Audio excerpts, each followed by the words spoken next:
सब फसलें जो घोषित न्यूनतम समर्थन मूल्य है उसे कम दामों में बिकता है। कैसी गारंटी है भाई ये? और प्रधानमंत्री जी की गारंटी फेल हो जाए इसकी हमको चिंता है, क्योंकि प्रधानमंत्री जी की गारंटी फेल नहीं होनी चाहिए। वो कोई गारंटी दे तो सफल ही होनी चाहिए, जिससे हमारे देश की साख बची रहे। तो हमारे देश की साख का विषय है। इसलिए हमने लगातार एक बात कही कि जो सरकारों ने कहा है न्यूनतम समर्थन मूल्य की सुनिश्चितता के लिए कानून, ये भी किसानों ने शुरू नहीं किया, सरकारों ने शुरू किया। और सरकारों में भी जब डॉक्टर मनमोहन सिंह प्रधानमंत्री थे उस समय हमारे वर्तमान प्रधानमंत्री गुजरात के मुख्यमंत्री थे। अखिल भारतीय समिति बनी कंज्यूमर अफेयर्स डिपार्टमेंट की, उसके चेयरमैन माननीय मोदी जी थे। उन्होंने डॉक्टर मनमोहन सिंह के सामने जब ये रिपोर्ट पेश किया, अपना प्रतिवेदन दिया उस समिति का, उनका किसानों की खुशहाली के लिए न्यूनतम समर्थन मूल्य पर कानून बनाना चाहिए। और उसके बाद भारत सरकार की संस्था है जो मूल्य निर्धारण का काम करती है, उसका नाम है कृषि लागत एवं मूल्य आयोग। उसने 15 और 16 में 3 बार अनुशंसा की, 3 बार, कि न्यूनतम समर्थन मूल्य की सार्थकता के लिए गारंटी का कानून बनाया जाए।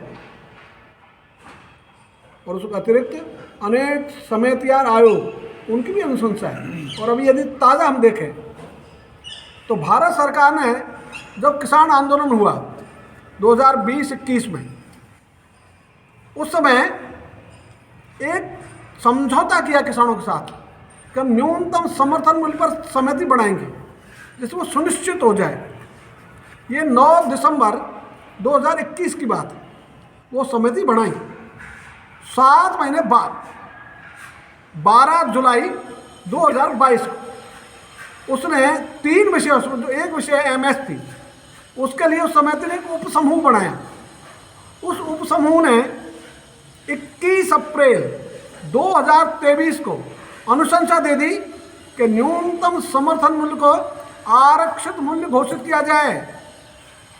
मंडियों में नीलामी बोली न्यूनतम समर्थन मूल्य से ही आरंभ हो। उसको अभी 1.5 वर्ष से ज़्यादा हो गया। इसी के अतिरिक्त भारत सरकार ने 17 वर्ष तक कृषि सुधारों के संबंध में विचार विमर्श किया, मंथन किया, और उसमें से एक आदर्श कानून बनाया। उसका नाम है आदर्श कृषि उपज पशुपालन विपणन सुविधा एवं संवर्धन अधिनियम 2017। वो सारे राज्यों को उन्होंने प्रेषित कर दिया 2018 में।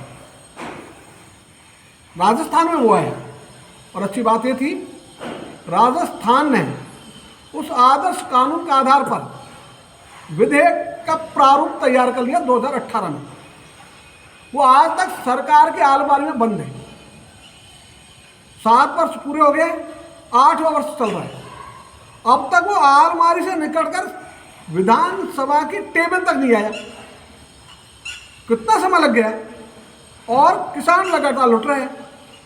इसी के साथ जो खरीदने वाला है, गेहूं बिकेगा 21 रुपये किलो, आटा मिलेगा 45 से लेकर 60 रुपये किलो तक, मूंग बिकेगा 50 रुपये किलो, और उसकी दाल मिलेगी 120 से लेकर 150 रुपये किलो तक। तो भाई मूंग की दाल बनाने के लिए क्या करना पड़ता है? एक मूंग के 2 टुकड़े करो, ये तो दाल है। क्या लागत है तो 1 किलो पर? तो 10 पैसे मान लो, 20 मान लो, 50 मान लो, 1 रुपये मान लो, 5 रुपये मान लो, और ज़्यादा लाभ सहित ले लो 10 रुपये ले लो। तो यदि 50 रुपये किलो दाल मूंग खरीदा है किसी ने भी, तो दाल 60 रुपये किलो से ज़्यादा नहीं मिलनी चाहिए। तो उत्पादक को न्यूनतम और उपभोक्ता के लिए अधिकतम दाम तय कर दो, इससे ज़्यादा नहीं देना पड़ेगा। ये भी सरकार नहीं मानती।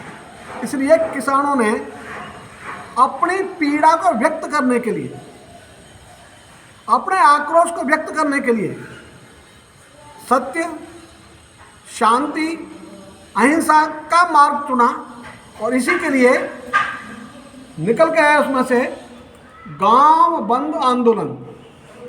और गांव बंद आंदोलन का हमने इतना ही अभिप्राय बताया है कि गांव का व्यक्ति गांव में रहेगा, गांव का उत्पाद गांव में रहेगा। कोई भी गांव वाला उस उत्पाद को बेचने के लिए अपने गांव से बाहर नहीं जाएगा। यदि किसी को भी उत्पाद चाहिए, गांव में पधारें, खरीदें और ले जाएं, उसके मना नहीं किया, बेचने की मना नहीं है। लेकिन गांव से बाहर जाकर गांव का व्यक्ति नहीं बेचेगा, गांव में रहते हुए गांव का व्यक्ति बेचेगा। इसलिए इसमें से जो परिणाम आएगा वो आएगा फसल का मूल्य निर्धारण का काम किसान के हाथ में आ जाएगा। आज हम लुटते क्यों हैं?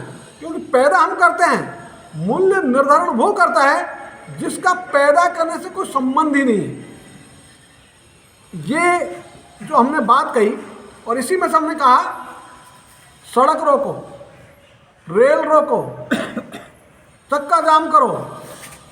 हमने कहा इसकी आवश्यकता नहीं है, हम खुद को रोक देना।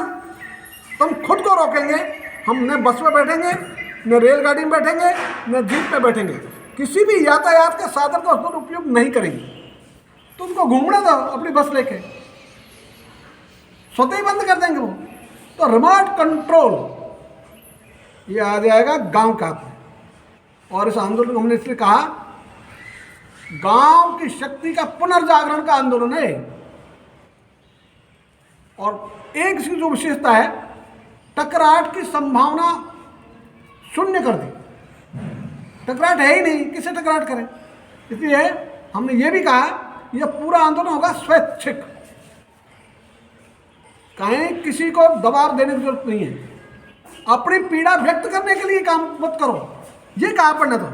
आज किसान पीड़ित है, दुखी है, वो अपने दुख को प्रकट करने के लिए 29 जनवरी को एक दिन के लिए गांव में ही रहेगा, गांव का उत्पाद गांव से बाहर नहीं ले जाएगा। कितने भी यातायात के साधन चलो, उनको नहीं रोकेगा, खुद रुकेगा। इसकी अलग लय है इस आंदोलन की, जो प्रेम और सद्भाव के आधार पर बिना द्वेष, बैरभाव और लड़ाई झगड़े के हम जन समर्थन प्राप्त करने में सफल होंगे। इसके लिए हमने प्रोग्राम बनाया है पूरे राजस्थान में जागरण का। ये 26वां जिला है जहां आप लोगों से बात कर रहे हैं। बाकी जिलों में 24 जनवरी शाम तक ये पूरा होगा। ये दूसरा चरण है। पहला चरण हमने किया था 6 जनवरी से लेकर 13 जनवरी तक। ये दूसरा चरण चल रहा है, तो ये भी उसी ढंग से चलेगा।